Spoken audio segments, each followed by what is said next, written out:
Hello, my name is Philip Mereton, and today we are going to have a conversation beyond science and religion. Breaking new ground in thinking, exploring the outer limits of what we know about the world and ourselves, unhindered by common beliefs and perceptions. This is Conversations Beyond Science and Religion, taking on subjects from the Big Bang, the multiverse, and evolution, to the supernatural and the new rising consciousness. This is where scientists, philosophers, New Agers, and spiritualists come together to discuss where this world may be heading. Now, here's your host, lawyer, philosopher, and the author of The Heaven at the End of Science, Philip Mereton. A term that is used a lot in this show is the term worldview. As the term suggests, a worldview is the way we look at the world. It's the lens through which we see it. I like to say that a worldview is determined by three main factors. One, how we look at other people and ourselves, how we look at nature, and how we look at God. But what we often fail to take notice of is that we have been conditioned to view the world through the eyes or lens of modern science, which means materialism. Now, the materialistic or modern science worldview is fairly straightforward, and we talk a lot about it on this show. In that worldview, other people in the physical world are fundamentally separate entities. They're others. We are one set of ball bearings, another person is another set of ball bearings. There is no connection between them. In Richard Dawkins' favorite or famous phrase, he called us robot vehicles, different creatures sliding down our allotted slots on the tracks. Now, looking at ourselves, Charles Darwin says that we are essentially a random outgrowth of a mindless, purposeless, directionless process called natural selection. He says that we are essentially descended from a common ancestor as the apes and bacteria. Getting into the topic of God, in the modern mindset, God is typically viewed as something outside of us or as just not existing at all because there is no such God in our visible horizon. But the important thing is that when we try to understand events such as the meaning of life, the existence of God, or what we're all doing here, we approach these questions from the standpoint or within the worldview of materialism. Many of us know, however, that there is a spiritual or poetic or ephemeral side to experience. There is something that cannot be reduced to matter in motion. What assembly of particles, for example, explains love, hope, dreams, inspiration, the religious settlement, and we can go on and on. When we try to explain these spiritual experiences from a materialistic or physical standpoint, we always run into problems.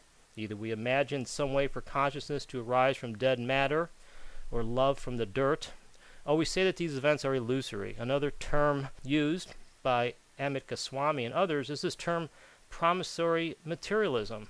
Another way to view these events is that someday materialism will explain them. They will explain love, spirituality, hope, and dreams. Someday they'll do it, but they just haven't been able to figure out what assembly of particles explains these events.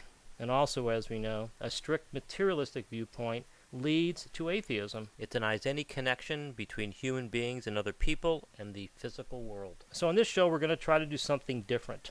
We're going to take a thought experiment. We are going to strip away the materialistic tendency from our brains and imagine that we are not physical beings having a spiritual experience, but we're spiritual beings having a physical experience. Now, this concept originates with Pierre Teilhard de Chardin, the French philosopher and Jesuit priest who came up with this phrase in his book, The Phenomenon of Man. Joining me on this show, I'm happy to say, is Anthon St. Maarten from South Africa. Now, Anthon is an international spiritual advisor, intuitive consultant, and destiny coach. He is also a sought-after metaphysical teacher and spiritual author. He has been consulting as a professional psychic medium since 2004, and in South Africa, he has established himself as a trusted advisor to prominent business leaders, celebrities, and politicians. He's the owner of a leading-edge metaphysical consulting service aimed at individual and organizational transformation. He's the author of a spirituality blog titled The S Word, and is content editor for psychicbloggers.com. He has appeared on various radio and television shows and is one of the original producers and co-hosts for The Psychic View on Psychic Access Talk Radio. He has a BA in psychology from the University of Pretoria with a postgraduate studies completed at the University of South Africa. He's also the author of a brand new book called Divine Living, The Essential Guide to Your True Destiny, which I highly recommend for those who want to open their minds to some of the ideas in this new spirituality, new consciousness movement. We're going to be talking today about how and whether we are really spiritual beings having a physical experience. Thank you for joining me today, Anthon. Well, thank you very much, Phil. It's great to be on the show. I was really looking forward to this. I'm glad that you gave Pierre Teilhard de Chardin the credit that he deserves for that quote, because it's been quoted by many others who take credit for it, but he was the original guy that said that.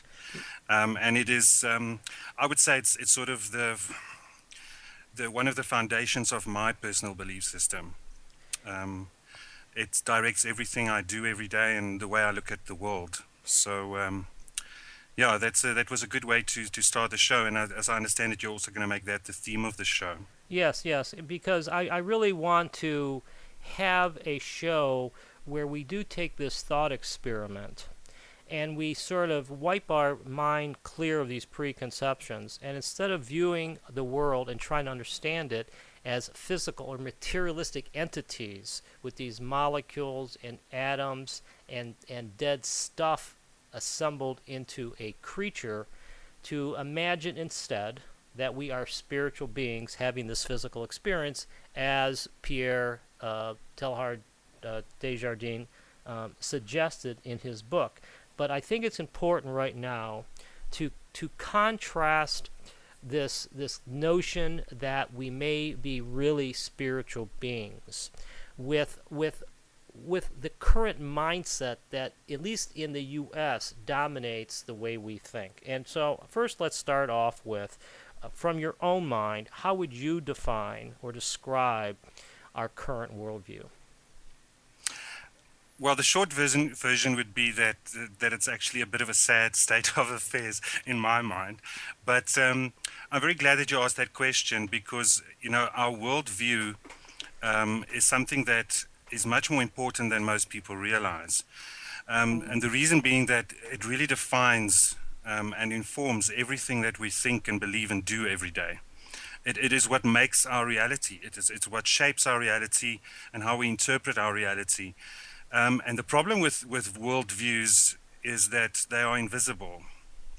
We generally do not realize how our shared worldview affects us on a daily basis.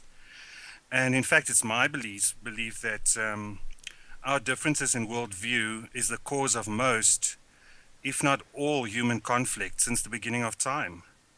That is what we engage in wars over, is our differences in worldview. And basically, it's difficult for me to define it because it depends on whose perspective you take. Because there are basically, for the past 400 years, I would say, humanity has been divided into three camps as far as worldview goes. And frankly, none of these three possible worldviews or common worldviews, neither of the three are bringing us any of the answers that we seek. Basically, these worldviews spring from, what you also know as dualism versus monism. You have a dualistic worldview, which is probably the most popular one, or the most mainstream one. And that is that mind and matter are two separate two separate entities.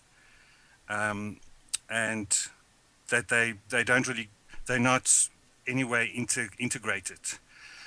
So from the religious perspective, that would be the body and the soul. And that's why it's also the mainstream point of view, because even for the religious scientists, the scientists that follows some or other religion, would view the human being as a physical body that is somehow houses the soul or the spirit. So that's sort of a separatist view on the world and on humanity. And then on the other hand, you have monism, which splits into two totally opposing or extreme viewpoints. On the one hand, you have the mentalistic approach or mentalism, which considers the mind as the only thing that exists.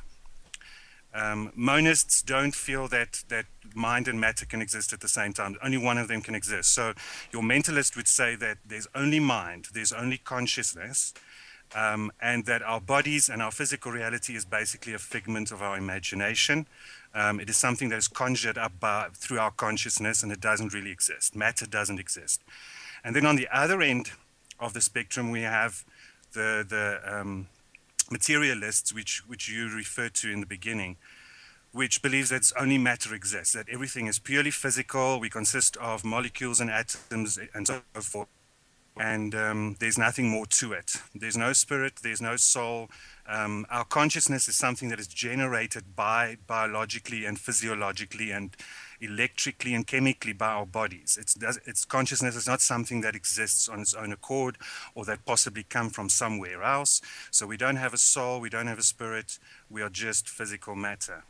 Yeah, and I Now, think as I say, I'm sorry. Go ahead.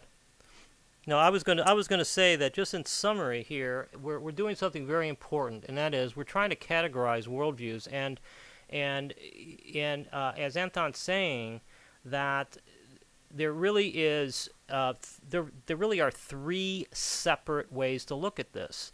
There is everything is matter, therefore consciousness and spirit are dubious.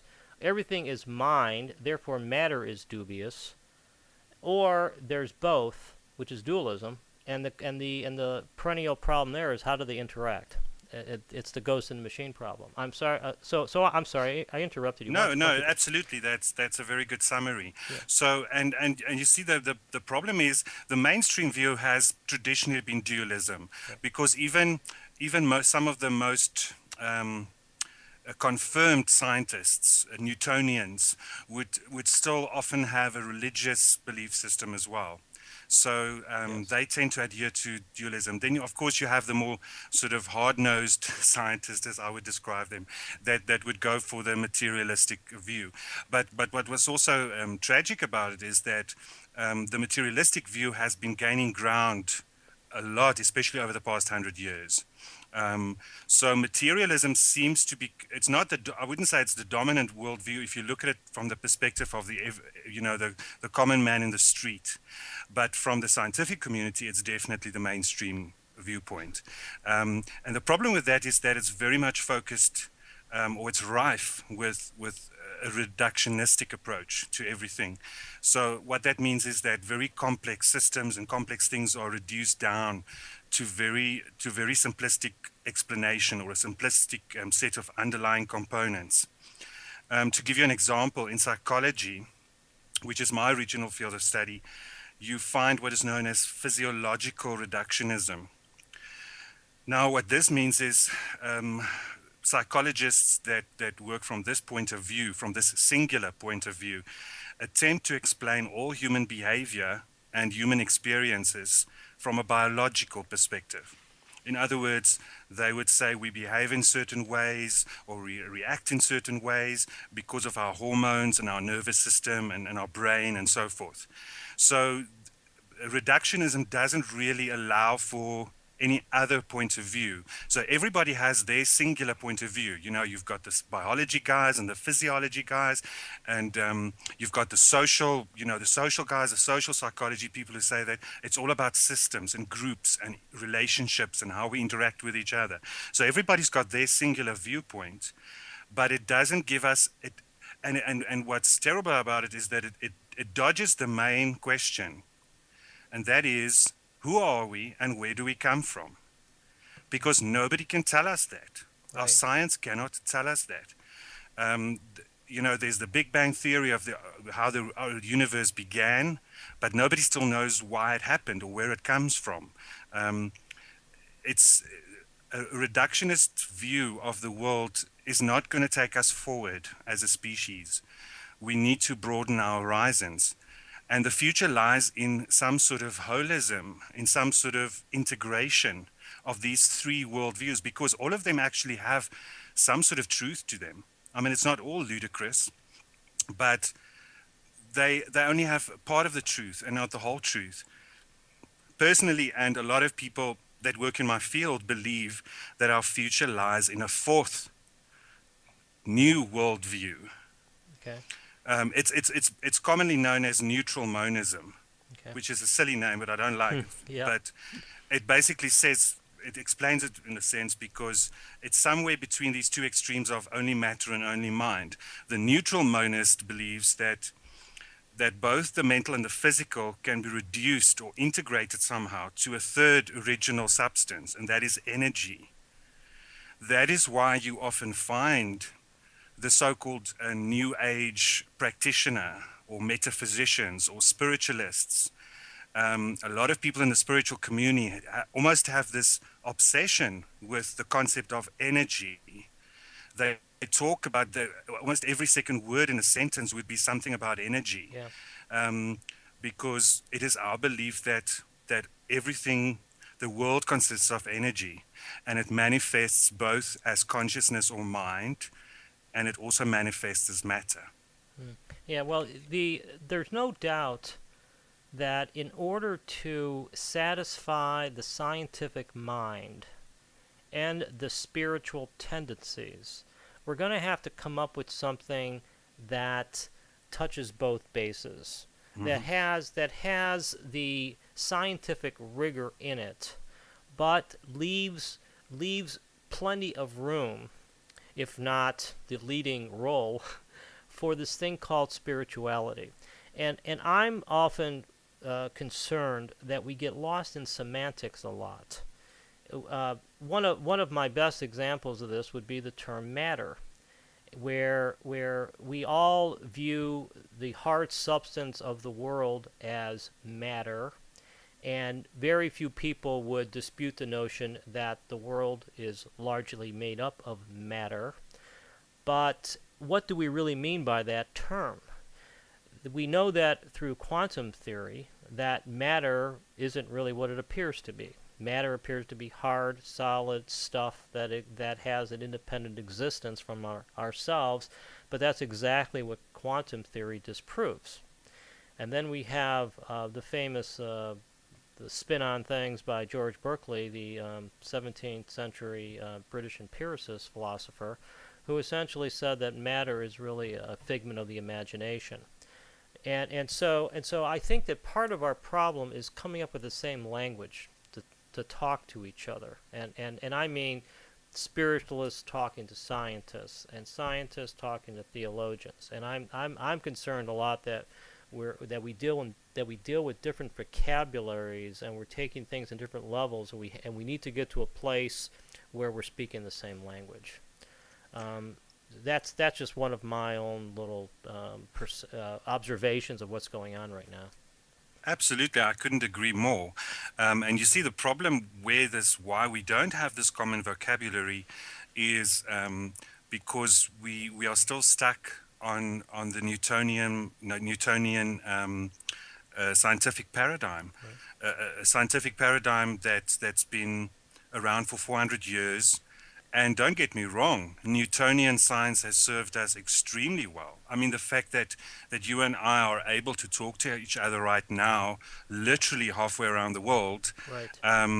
And that this could be heard by people all over the world is due to Newtonian science. Right. So there's often this misconception that the spiritual community, for the lack of a better term to clump us together, because we don't really like to be clumped together, Right. is that there's this notion that we are against science, or that we are superstitious people that don't like science. Right. And that's not true.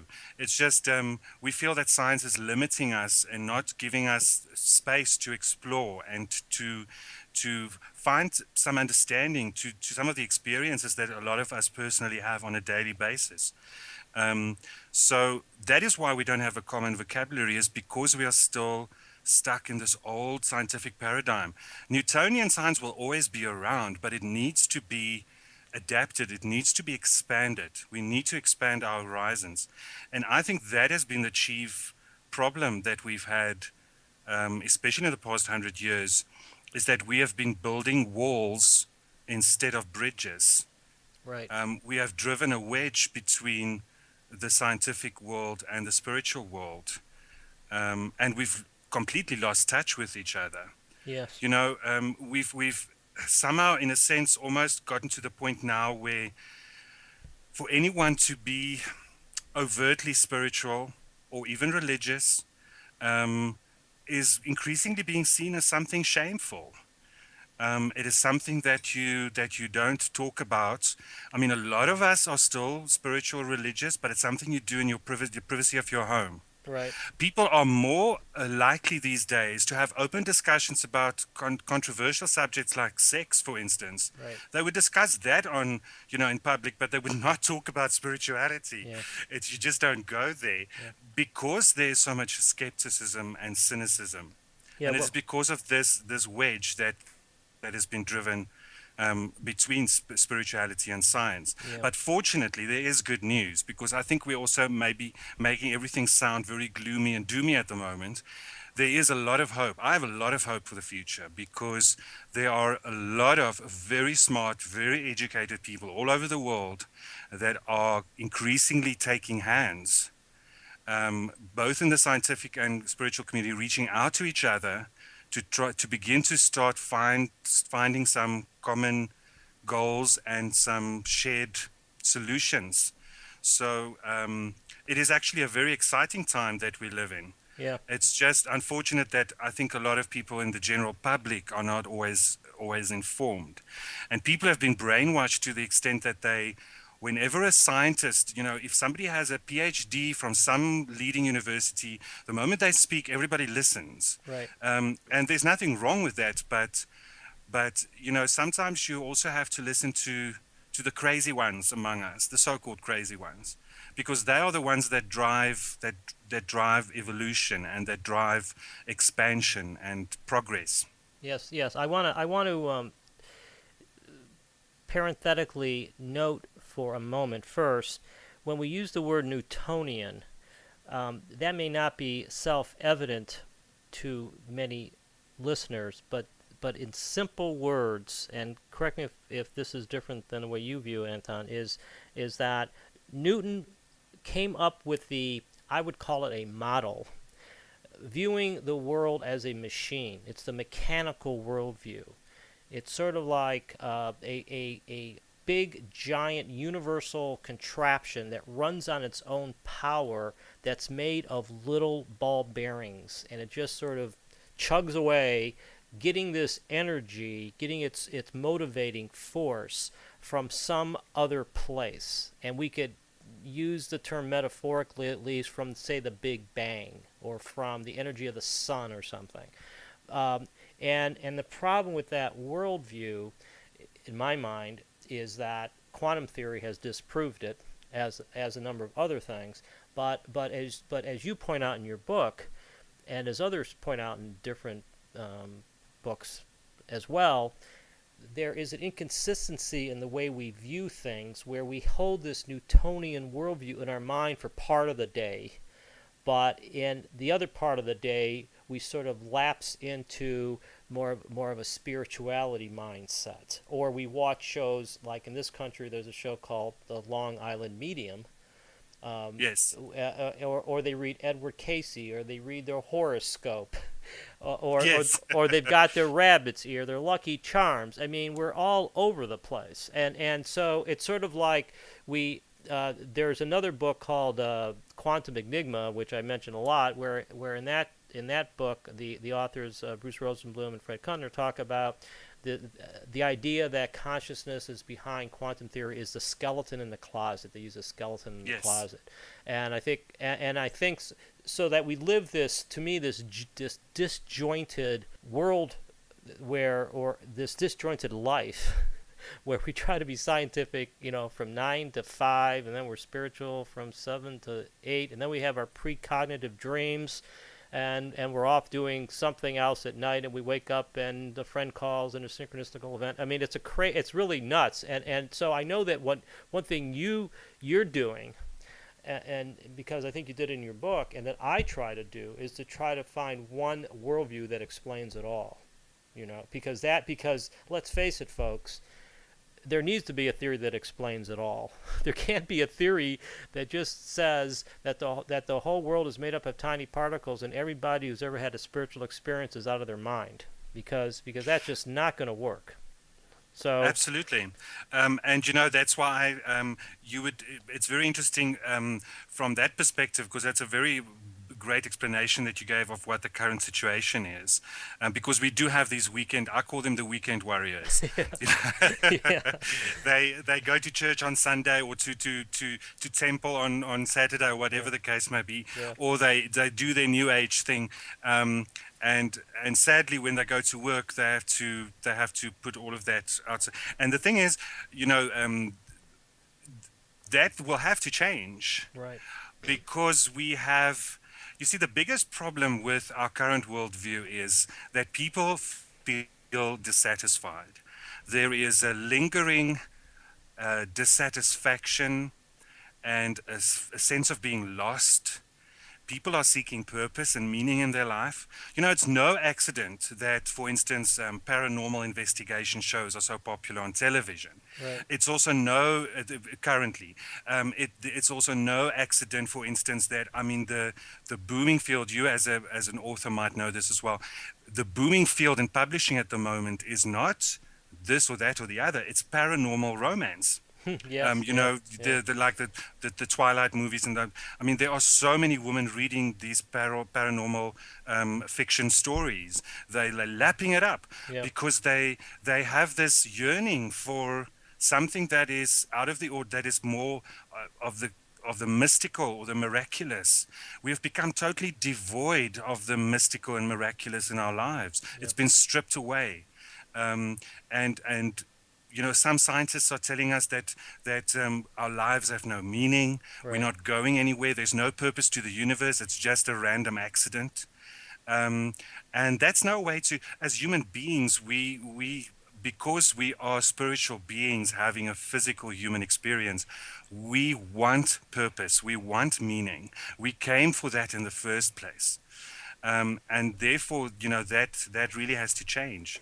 It's interesting to note that Isaac Newton, who is the father of our current scientific paradigm, he's Right. basically considered to be the most important scientist that ever lived. Right, But what's interesting about him is that he was actually a religious man, right, and he viewed God as the master creator, whose existence could not be denied in the face of the grandeur of all creation. right. So the man whose principles we are still applying in our sciences also believed that there was more to our universe than meets the eye. Right, right, and I think that what's very important in our current modern science worldview, I think, for people to understand, is that folks like Newton, they had a belief in God. I think as you point out, I think that there's something like Isaac Newton wrote 10 times as much on theology and spirituality than he did on hard science and mathematics. Mm-hmm. But those folks knew that science, in being the experimentation, observation of the physical world using materialism as a model, did not explain everything, including the symmetries, the order, the regularity, the beauty, the aesthetic. So much science, those folks knew that this materialistic viewpoint did not explain. In our modern world, we've sort of packaged the mystery, and we've put it in this 10 to the minus 45th second before the Big Bang.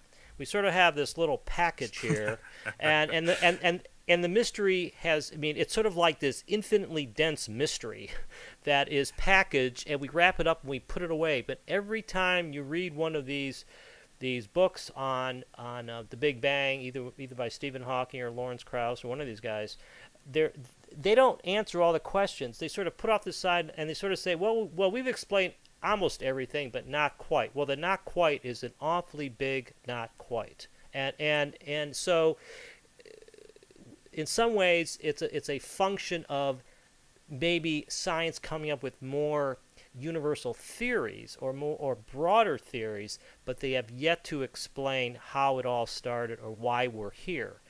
And so I think, and that's so important. And I think that, when you were talking about sort of the weekend warrior, I got this image in my head about a genie being locked in a bottle. I mean, it's in some ways we're really spirits. I mean, I really do think we are spirits. And let's face it. I mean, there's no reason for me to hide the ball on that one. But we're sort of locked into this bottle or this vase or whatever that thing was, and we want to get out. We want to get out of our enclosure, and we want to spread out. I mean, I think that's a good image of what's going on when we have leading scientists telling us that we're really just robots with no future. We have Stephen Hawking saying there's no heaven. We have Lawrence Krauss saying there's no God. We have Richard Dawkins saying that you have to be nuts to believe in the supernatural. But we know I mean, this is what these people say. I mean, there's no. Oh, yes. I mean, this is what they say. I mean, they use the word, and I've written an article or two on this topic where they use the word insane to describe folks like you and me. But the bottom line, though, is that you can't hide that mystery forever.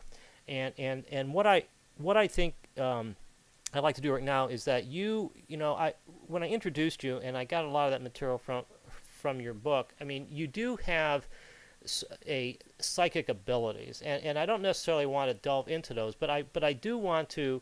I think it's important for the listener to understand how your own sort of abilities or life experiences has brought you to your current beliefs. I mean, you in many ways are a very good example of why this new spirituality is not going to go away. I think because it's personal to you.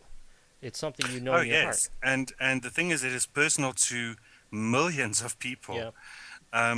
Like I always say, there's people are talking about racism and sexism and gay marriage and all the like, but there's actually a new kind of prejudice in town, which I call the spiritual closet. And a lot of people are hiding in this spiritual closet. Yeah. Your hair would literally stand on end if you had to know who some of my clients were. Yeah. It's people that would never in the light of day, in public or in a business forum, admit that they speak to me. Yeah. You will be amazed. Yeah. It is something that is done under the table. It's a very sort of clandestine, covert operation. But unfortunately, there are the loudmouths like me that refuse to keep quiet. Yeah. And the reason why I refuse to keep quiet is because I have faced in the past a lifetime of prejudice and discrimination and skepticism and mockery and ridicule and frustration and confusion because I've been having these paranormal experiences from a very, very young age, from my first memories, since I can remember. Yeah. And it is also something that is genetic in my family on my father's side. But it took me many years to figure out what it was because there was nowhere for me to go, especially growing up in South Africa under apartheid. It was very difficult because, our school system known as Christian National Education was a very limiting policy that it was basically geared towards social engineering. So you were expected to conform to the group. You were expected to adhere to certain cultural values, religious values, that kind of thing. So this is not the kind of stuff that you would talk about. Right. Interestingly, in my community, it's always been people like me have always been around, Yeah. and people have been talking to them, but it was never an official thing, Yeah. So yes, I took a long detour to get to where I'm now.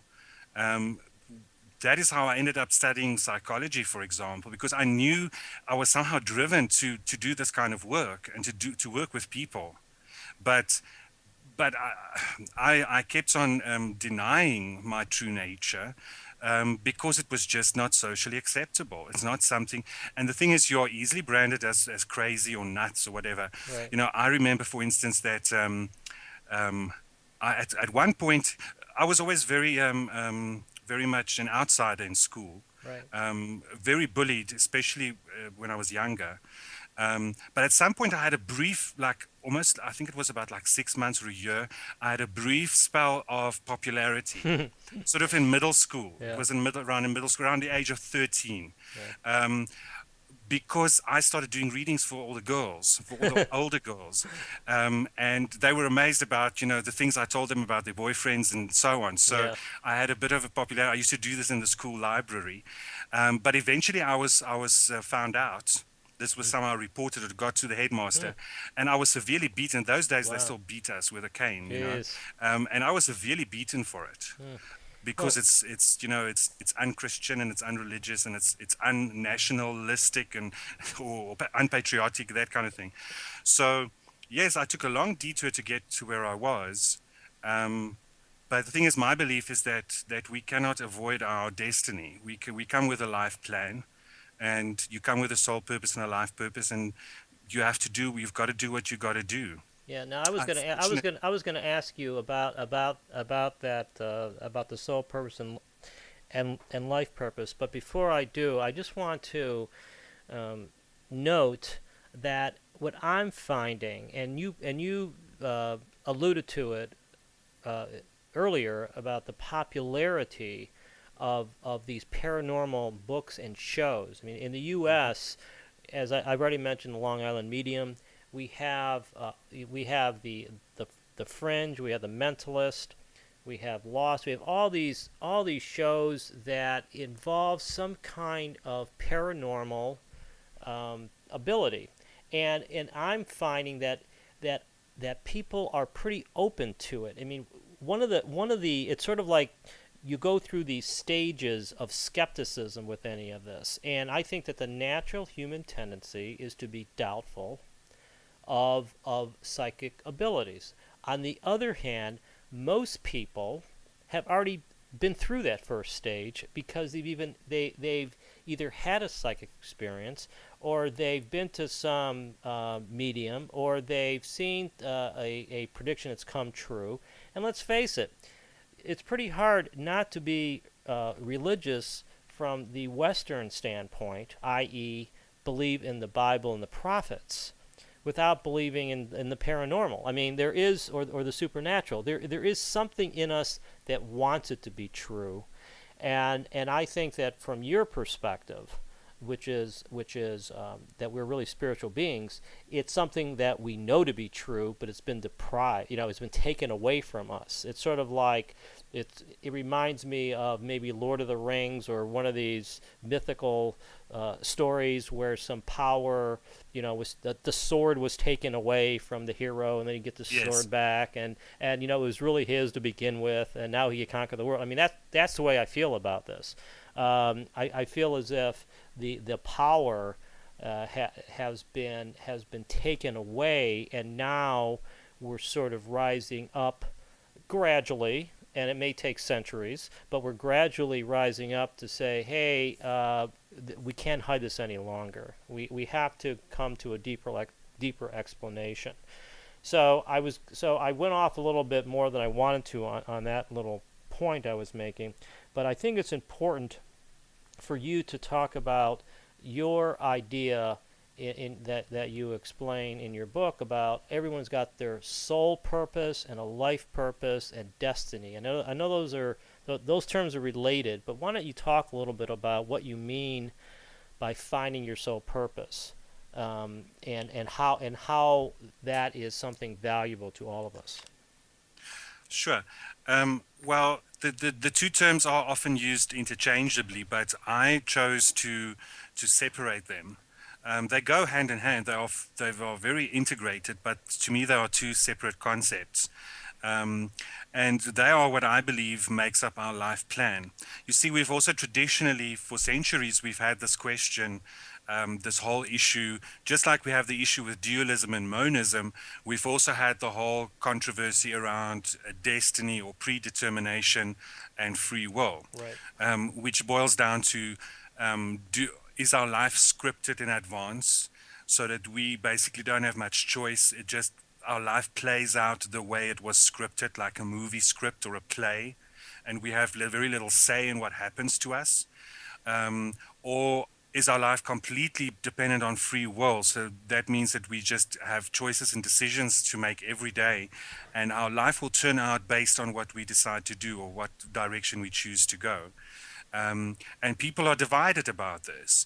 You would find your very traditional or even fundamentalist religious person would believe that God, there's a plan for our life and we don't have as much say in it. We just have to follow that plan. Right. And then you would have the more progressive person who would say, no, it's all free will. Nothing is predetermined. And this is something that has bothered me all my life, because it did the sort of mainstream view on this, that it never really matched my experiences. Yeah. Because in my personal life and in working with my clients all over the world, I have seen that some things are beyond our control. Some things just happen to us. And interestingly, a lot of these things that just happen to us that seem to be predestined or predetermined are often things that I cannot see for people when they consult me. Very interestingly. It is interesting. Where on the other hand, a lot of things you do have control over. I have seen evidence of this. I see it every day in my work, how people's choices and decisions determine the outcome in their lives, and how they literally create their own future, how they create their own destiny, the outcomes in their life. Yeah. So it bothered me. How is this possible that there's this two-way thing going on at the same time? Yeah.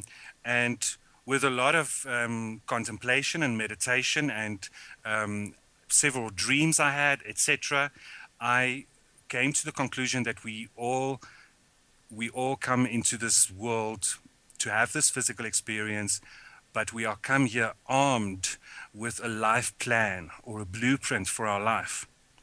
And we create this blueprint ourselves before we come, because we are spiritual beings and we come to the earth for a physical experience. In my view, the earth is like a cosmic school or a spiritual playground. I see it as a huge holiday resort. Or actually not a holiday resort, more like an adventure camp.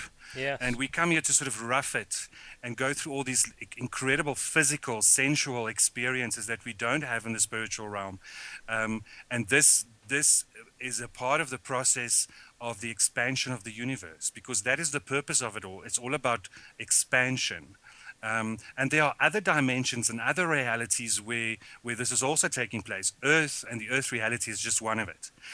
So it's one sort of option that you have when you're a spirit and you want to decide on which trip you're going to take. It's just, this is one of the trips that you can choose at the travel agency. And before you come, you design your life plan, like you would design an itinerary for a holiday trip. Yes. Now, when you plan a holiday, you don't plan it well, I suppose there are people who do that, but you typically don't plan it in every minute detail, minute by minute. You sort of have an overall idea of what you want to do on this trip. Some people would make a list or maybe a diary or whatever, and they'd say, we're going to do this sightseeing and we're going to go shopping there and we're going to go and try this out and so forth. So they've got a plan for it. And that is how I see our destiny. Some things we plan in advance, like almost like an obstacle course that we need to complete. Right. And these are major life events that we have no control over because we planned it before we came. And now that we are here, we have to be happy with the plan that we made for ourselves. We plan these things because it brings us certain learning experiences, opportunities for soul growth or spiritual expansion. So those would be things like major life events, like the person you marry, for instance. That's where the whole idea of soulmates comes from. Yeah, that's interesting. Or I also believe that we decide before we come how we plan to die. how we wish to die, in which way. Is it going to be quick, slow? Is it going to be an illness, an accident? How are we going to go? And then this life plan basically has two purposes. The one is your soul purpose, that is your spiritual mission. And basically what it boils down to is what you intend to take back with you when you go back home, for the lack of a better description. So after you've completed your life journey and you return to spirit, what do you plan to take back with you? What knowledge and wisdom and insight and experience are you going to add to what we call the Akashic record, the great cosmic library of all human experience? Everything in the universe is recorded in this record. So what are you going to add to this record, to this big library? So it's what you take away with you. That's your soul purpose. It's your spiritual growth. And then at the same time, you also come with a life purpose. I prefer to call it a life calling to differentiate from soul purpose. Okay. So it's a soul purpose and a life calling. And your life calling is what you plan to leave behind when you go one day, when you kick the bucket. What are you going to leave behind? What is your legacy? Right. I mean, Phil, if we look at you, for instance, part of your legacy is this radio show that you're doing. This is what you're leaving behind for maybe future generations or whatever the case may be. Maybe your show will inspire some scientists to do new research or something. So that's part of your life calling. And it's not necessarily what you do for a job or a career. That's all man-made stuff. Right. Sometimes we do it in our free time or on weekends or whatever, but we all have a life calling. Yeah, I think it's interesting. And I just want to say this. I think it's interesting what you're doing here, and this is why I started the show by calling this a thought experiment. Because if you view ourselves as really spiritual beings, then when we say things like there is a soul purpose, it's not crazy thinking. It tends to explain certain elements of our lives, which is why is it, for example, that some people are just meant to do something. There's a boy down the street who is 2 doors down who just, he's not very good in sports. He can't dribble the basketball. He can't make a basket. But all of a sudden, he's got this musical ability that is just amazing. That's just innate in him. And it's like what most people or some people say, well, it's in his genes. Well, I don't think it's in his genes. I do think that was his sole purpose. But now the origin of that, I think, is there's a lot of mystery, because one of the questions I would have for you is that when you say we plan our own lives, we have to define what the we is, because I don't know. I mean, I think some people would say, well, are you saying that there's a one-to-one correlation between who we are today and what we were pre-birth, or are we living a purpose that the universal mind, is somehow yes, dealing out? I understand exactly what you're getting at. Look, to be honest with you, that part I haven't really figured out yet. Yeah, and good. I am one of the few that are very unpopular with the spiritual community, because generally spiritualists believe that our identity continues after our death. So if Uncle Phil dies, then he keeps on existing indefinitely, right, and he can come back and so forth, maybe in a new incarnation, whatever. Right. I'm not entirely convinced of that we keep our current identity. Yeah. I do get messages from the identities of people who used to live, but they no longer exist. They are absorbed somehow into something greater, something right, bigger, something deeper. Right.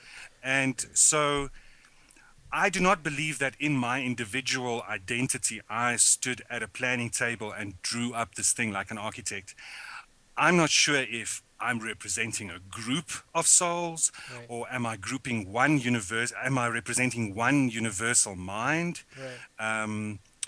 But did I do it with God next to me, the two of us together? Right. I'm not sure. I Yeah. cannot tell you. Right. But what I do know intuitively, deep in my soul, is that I had a hand in it. Yeah, that's interesting because it really isn't. I mean, to me, it's really not that difficult to explain from a spiritual standpoint, which is that if we are if we are all one, and this is, and we could call this hypothetical, folks, for those who think this is out of left field, but if we are really one, then we are parts of a one, parts of the whole, and we come out of the hole and we go back to the hole, and then we have these Yes. experiences. I like your description about the adventure camp, the spiritual playground. Those are great descriptions because I think it's also very healthy. It's a very healthy attitude. Instead of thinking life is drudgery and we're here for 67.7 years, and then we're going to slide away into the grave, and that's it, folks. It's more inspiring. It's more no limits or unlimited. It does to me have some features of karma and reincarnation to it, by the way. And Yes. I'm sure that you've thought about that, and I'm not sure if what the distinction would be, but it does have some aspects of reincarnation and karma to it. It seems to me. Yes. Yes. You know what you touched on now is the whole something that I'm very keen on is the whole idea, the whole theory or hypothesis that the universe is like one big hologram or Right. a holographic field, and that we are all just small little particles or small little pieces of it. Right. But that whole universe is also reflective in us because if you look at a hologram, if you take a hologram that was created by a laser, if you cut it into small, tiny pieces, if you take that tiny piece and you put it under the laser, you will see the whole hologram there. The whole image will still be there. Even if it's just a fragment of the original, the whole original is reflected in that little piece. Yes. So yes, we come from the one and we return to the one. But exactly what that one is would be difficult for me to explain. Right. But I'm Right. glad you brought up the point that we didn't come here to suffer, because I think that would, if I had to sum up what my work and my book is about, is just I believe that we are spiritual beings having a physical experience, and we all know this deep down. Most of us have just forgotten. And sometimes, and this happens with a lot of people, sometimes they just need to be reminded. I can assure you that there are people listening to this show right now. There will be people who will listen to this show in months to come that will, just through the conversation that you and I had, they will be reminded of this fact. Yeah. They will be reminded of where they come from. Yeah. And they will also then remember that they did not come here to suffer and to go through all kinds of hardship. Right. You know, there's the part of our problem with our worldview is that there's this lack consciousness, that we have to struggle and we have to compete with each other and we have to murder each other to get all these scarce resources. There's not enough to go around. Right. So we have to fight for it, and it's the survival of the fittest. Right. And that's not true. If we have a more spiritual approach to life, and if we begin to accept that, yes, I am my brother's keeper, as it says in the Bible, Right. I am my brother's keeper, there's more than enough to go around for everyone. There Right. really is. Right. We came here to have fun and to have an expansive, inspiring experience, not to suffer. All the suffering you see in the world is man-made. Right. Right. And as you point out in your book, that there is a connection between this materialistic paradigm and the competition between people. There is a connection between, for example, the wars, the animosity between religions, between countries, between nationalities, races. There is a connection, and really, to me, what it is that we need a higher principle to unite over. And I think that if we view ourselves as spiritual beings first, then things start to unfold, because you can't be a solo spiritual being. You can't be we tend to shade into each other by the course of events. Now, we haven't had time to talk about your individuation or your diversity points that you raise in your book, which go to this point. I think you very nicely discuss in your book how it is necessary to be individuals. We want to be individuals because it's no fun, at least the way I would put it, it's no fun, and it's a lonely existence to be all the same. But at the same time, we can't forget that we came from the same place. I mean, I think that's what you're saying as well. If we're spiritual beings, folks, we came from the same place. We happen to be leading different lives. And now I want to, as the show draws to an end, I think it's important for you really maybe just to, there's so many good tips in your book, but maybe if you could just sort of give maybe the most important piece of advice you can give to the listener on what would be a good first step really to sort of pursue this a little bit more, or what has resonated with your students the most. If there's something that you could add here, I think that would be helpful. Well, to sum up, I would first like to say, based on what you just said, that yes, we need to express our individuality, and it's not from a selfish place. Like you say, it's part of the bigger whole, but we need to express our individuality, but at the same time, it must be, for you to have a divine life, you have to be a spiritual individual, but in harmony with your fellow man, your planet, and the universe as a whole. It's all about harmony and balance. And if I had to give a tip, there are quite a few. I think the best tip for me personally, this might come as a bit of a surprise to you, but the best advice I can give anybody is switch off your TV, switch off your television set, and start becoming aware again of nature.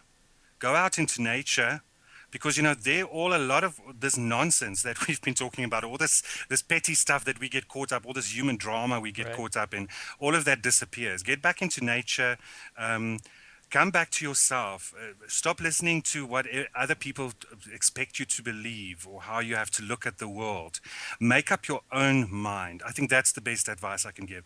Make up your own mind about things. Yes. You have to live your own truth, and the only way to do that is to don't have judgments on things that you haven't experienced yourself. If somebody said to you, if a friend comes to you and says, you know what, I had a near-death experience, or your granny dies and she lifts her arms up in a deathbed vision, which is a very common occurrence that a lot of people don't know. She lifts up her hands in a deathbed vision to embrace somebody, an angel or a family member or somebody that came to collect her. Don't write it off as nonsense until you've seen it with your own two eyes. Yes.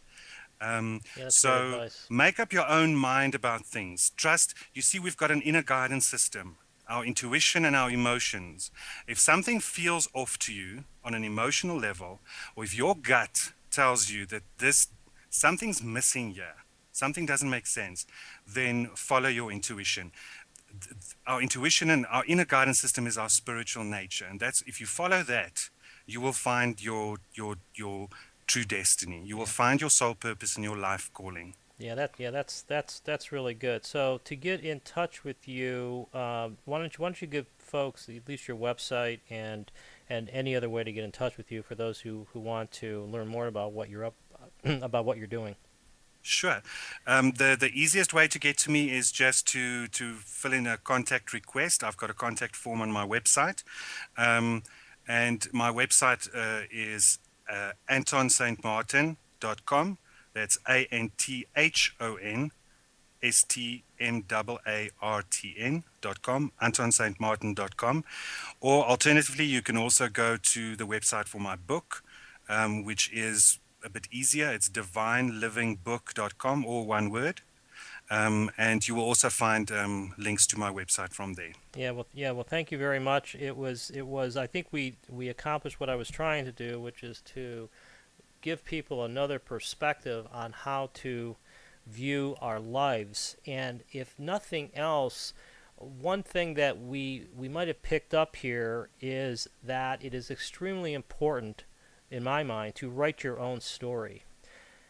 Don't let other people limit you, and don't let science or the materialistic worldview limit you. Write your own story. Find that inner guidance system, and maybe by doing that, we do have a much better chance of uniting what we are with our destiny, living a more divine life, and perhaps having a much more enriching, enjoyable life here on earth. This is Philip Mereton. Thank you for listening. This is Conversations Beyond Science and Religion.